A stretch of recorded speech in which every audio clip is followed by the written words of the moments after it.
नमो नमः। सरस्वती देवी post graduate college के इस ऑनलाइन चैनल पे आप सभी का स्वागत है। जैसा कि आप जान रहे हैं कि हम बीए प्रथम सेमेस्टर में विषय संस्कृत के साथ किरातार्जुनीयम प्रथम सर्ग का अध्ययन कर रहे हैं। प्रथम सर्ग का अध्ययन करते करते आज हम 7वें श्लोक तक पहुंच गए हैं। किरात किस प्रकार से युधिष्ठिर के समक्ष हस्तिनापुर की राज्य व्यवस्था का वर्णन कर रहा है और युधिष्ठिर उसकी बातों को कैसे सुन रहे हैं, इसका वर्णन आपको, राजनीतिक चिंतन का वर्णन भारवी का यहां आपको दिखेगा। सर्वप्रथम यह जो श्लोक है, यह श्लोक वंशस्थ छंद में लिखा गया है। वंशस्थ छंद का लक्षण जतौ जरौ है, उसके अनुसार हम इसका पहले वाचन करेंगे। विसंकमानो भवतः पराभवं नृपास्तनस्थो पिबनाधिवासिनः। विसंकमानो भवतः पराभवं नृपासनस्थो पिबनाधिवासिनः। दुरोदरच्छद्मजितां शमीहते नयेन जेतुं जगतिं सुयोधनः। नयेन जेतुं जगतिं सुयोधनः। यहाँ महाकवि भारवी ने दुर्योधन के कपटयुक्त स्वभाव में आए बदलाव के विषय में बताते हुए वनेचर युधिष्ठिर से कह रहा है कि उसने आपके जिस राज्य को छल छद्म पूर्वक हड़प लिया था, उसे अब वह क्या करता है, नीतियों के द्वारा, किसके द्वारा, नीतियों के द्वारा जीतने का प्रयास कर रहा है। सुयोधनः समीहते। सुयोधन दुर्योधन का प्रायवाचिक है। नाम क्या था उसका, दुर्योधन, और यहां भारवी ने उसका नामकरण क्या कर दिया, सुयोधन कर दिया।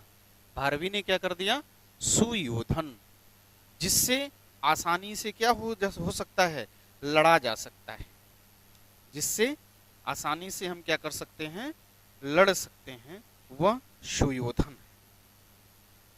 सु उपसर्ग पूर्वक युद्ध धातु से सुयोधन पद बनता है। और दुर्योधन शब्द का क्या अर्थ होता है, अजेय, जिसे परास्त न किया जा सके या जिससे युद्ध करना ही नितांत दुष्कर हो, वह दुर्योधन। दुर्योधन और सुयोधन क्या है, जिससे सरलता पूर्वक, सुखेन युद्धम, जिससे सुख पूर्वक युद्ध किया जा सकता है, वह क्या है, वह सुयोधन है। समीहते, यह धातु है, समुपसर्ग है, तो समीहते प्रथम पुरुष एक वचन में बनेगा, समीहते।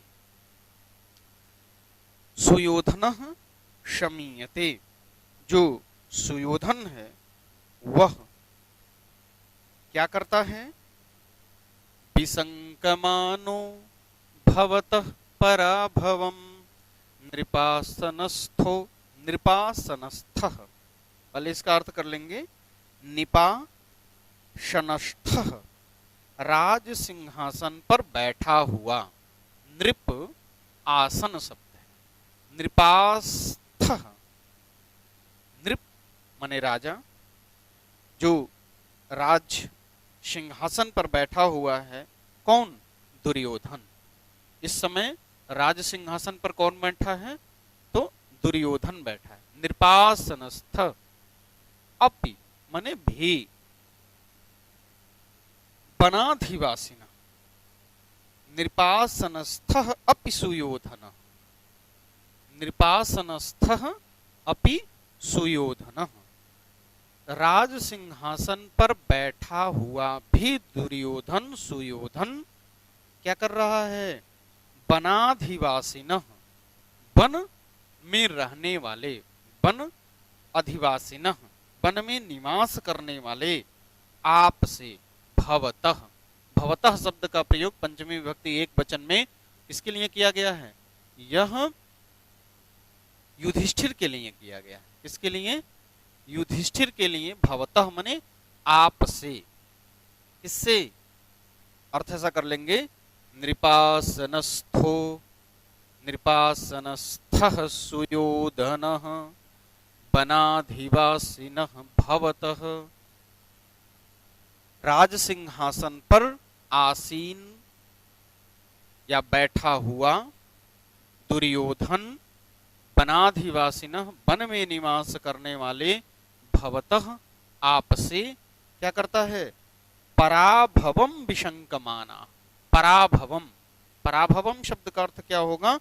पराजय की। विशंकमान, मानो क्या करता है? आशंका करता है। विशंकित होता है, संकित होता है, शंका करता है, कहीं ना कहीं उसको आशंका है। किस लिए आशंका है? तो उस आशंका का नीचे महाकवि भारवी ने अपने अर्थ गौरव के द्वारा यह बताया है, दुरोदरच्छद्वनिताम, दुरोदरोच्छद्म जीताम। दुरोदर शब्द का अर्थ होता है जुआ। दुरोदर शब्द का अर्थ क्या होगा? जुआ। दुरोदर और छद्म, छद्म किया है। दुरोदर क्या होता है? दुरोदर शब्द का अर्थ होता है जुआ, और जुए में भी एक तो जुआ वैसे भी छल है, तो दुरोदर छद्म, जुए में उसने अपने मामा से मिलकर के, शकुनी से क्या किया था? छल पूर्वक, छल से क्या किया है? जीताम, जीती हुई। कौन जीती हुई? जगतिम, पृथ्वी को। किसको जीत लिया था? संपूर्ण युधिष्ठिर के राज्य को जीत लिया था। जगतिम सुयोधन, सुयोधन जगतिम क्या करता है? नयन जेतुम, नयन का अर्थ होगा नीति पूर्वक। अब वह उसी धरती को, जिस धरती को, जिस राज्यसभा को दुरोदर जुए में छल कपट से जीता था, उस धरती को, उस राज्य को, उस संपत्ति को नयन, नीति पूर्वक, नीति मार्ग से, जेतुम मने जीतने की इच्छा, समीहते मने प्रयत्न कर रहा है, जीतने का प्रयत्न कर रहा है, जीतने की इच्छा कर रहा है। लेकिन किस प्रकार से? नीति पूर्वक। किस प्रकार से? नीति पूर्वक वह उसे जीतने का प्रयास कर रहा है। कौन? सुयोधन, दुर्योधन। भले ही आपसे संकित तो है कि वन में निवास कर रहे हैं, भले ही, क्योंकि अर्जुन, भीम, नकुल, सहदेव, ऐसे जो सभी आपके भाई हैं पांचों, उन आपके पांचों भाइयों को देख करके वह संकित तो होता है। भले ही वनाधिवासिनः भवतः पराभवम विसंगमानो, जबकि वह क्या है? नृपासनस्थोपि सुयोधनः, राज्य के सिंहासन पर तो बैठा है, परंतु फिर भी वह वन में निवास करने वाले आपसे डरता है, आपसे पराजित होने की आशंका करता है कि जो ही 12 वर्ष का वनवास और 1 वर्ष का अज्ञातवास समाप्त होगा, यह पांचों भाई मिल करके मुझे इस पद से च्युत कर देंगे, मुझे इस पद से हटा देंगे। अगले श्लोक को देखते हैं, 8वें नंबर का जो श्लोक है। इस श्लोक में महाकवि भारवी ने और अपने राज्य की प्रजा का युधिष्ठिर से बहुत स्नेह था, इसलिए नीतिज्ञ एवं दुष्ट स्वभाव वाला वह दुर्योधन युधिष्ठिर को वस्तुतः पराजित करने की इच्छा से प्रजा को अपनी ओर अनुरक्त करना चाहता था, और इसके लिए वह किस प्रकार का व्यवहार करता है इसको बनेचर ने बताया है। तथापि जिघ्न शभवज्जिगीषया तनोति शुभ्रम गुणसंपदा यशः, तथापि जिघ्नः शभवज्जिगीषया तनोति शुभ्रं गुणसम्पदा यशः समुन्नयन् भूतिमनार्यसङ्गमा समुन्नयन् भूतिमनार्यसङ्गमा वरं विरोधपि शमं महात्मभिः वरं विरोधपि शमं महात्मभिः। नीचे वाली लाइन सूक्ति है जो बड़ा महत्वपूर्ण सूक्ति है और यह कई बार परीक्षाओं में पूछता है यह सूक्ति, तो आप इसको याद रखेंगे कि परम विरोध अपि सम महात्मा भी सूक्ति कस्य ग्रंथ उद्धृत, इस ग्रंथ से लिया गया है, तो आप बताएंगे कि किरातार्जुनीयम से लिया गया है, किरातार्जुनीयम के प्रथम सर्ग से लिया गया है और श्लोक संख्या 8। महाकवि भारवी ने परम विरोधपि सम महात्मा भी, इस पंक्ति में इतना बड़ा विस्तार किया है, इतने बड़े विस्तार रूप से बताया है कि वरम माने श्रेष्ठ है, विरोधो अपि विरोधः अपि विरोध महात्मा भी, समम के चलते यहाँ महात्मा भी में तृतीया लगा है। महात्मा भी, महात्माओं से विरोध अच्छा है परंतु अनार्य संगमात, अनार्यों की जो संगमा है, अनार्यों का जो व्यवहार है, अनार्यों का जो संगम है वह हमें नहीं चाहिए। अनार्य यानी जो ऐश्वर्य को बढ़ाने वाला हो, यानी समुन्नयनम भूतिम, समुन्नय माने उन्नति, भूतिम माने ऐश्वर्य, अनार्य संगमात, यदि हम अनार्यों के बीच में रह करके अपनी संपत्ति का बड़ा समुन्नयन कर लेते हैं, बड़े ऐश्वर्य को प्राप्त कर लेते हैं, परंतु वह श्रेष्ठ नहीं है।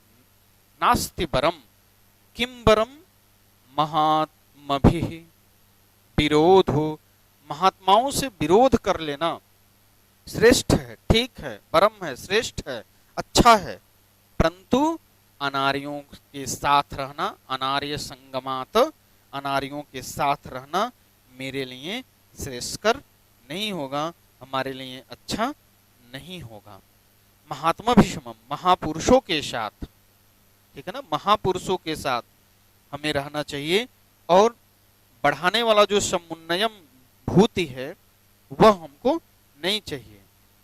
अब एक एक पंक्ति के अर्थ को, तथापि शब्द आप जो देख पा रहे होंगे, तथापि दो लाइन का अर्थ हमने देखा, तथापि माने फिर भी, तो हम पीछे वाले से ले लेंगे कि विसंकमानो भवतः पराभवम, पीछे वाला जो 7वां श्लोक था तथापि वहां से थोड़ा सा मैच कराएंगे कि तथापि माने फिर भी, तो क्या फिर भी, विसंकमानो भवतः पराभवम, आपसे पराजित होने की जो शंका दुर्योधन को है, फिर भी वह क्या करता है, जिह्न स शह मने वह, जिह्न मने होता है कुटिल, जिह्न का अर्थ क्या होगा, कुटिल, जो बड़ा कुटिल है। स्वभाव से ही दुर्योधन क्या था, बड़ा ही कुटिल था, दुर्योधन बहुत कुटिल प्रवृत्ति का था।